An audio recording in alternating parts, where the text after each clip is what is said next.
மகாபெரிவா திருவடிகளே சரணம். தஞ்சை மாவட்டத்தில் ஒரு கிராமத்தில் குரங்குகளின் தொல்லை தாங்க முடியவில்லை. அசட்டுத்தனமாக மாட்டிக்கொண்டு விட்ட ஒரு குரங்கை தடியால் அடித்து விட்டார் ஒருவர். உட்காயம் ஏற்பட்டு அந்த குரங்கு சில நாட்களில் பின் உயிரை விட்டது. அடுத்ததாக அவருக்கு பிறந்த குழந்தை பேச்சு வரவில்லை. பெண் குழந்தை. கல்யாணம் செய்து கொடுக்க வேண்டிய பருவம் வந்தது. பெரியவாளிடம் வந்து செய்த பாவத்தை கூறி அழுதார்கள்.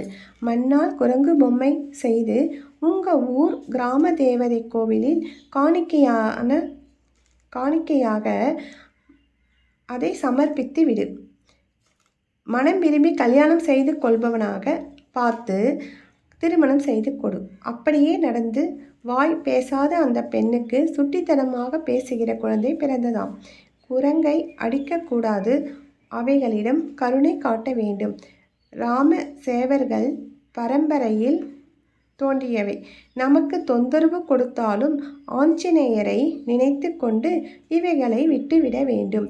பெரியவாளிடமிருந்து சம்பவத்தையும் உபதேசத்தையும் கேட்ட அன்பர்கள் உருகி போனார்கள்.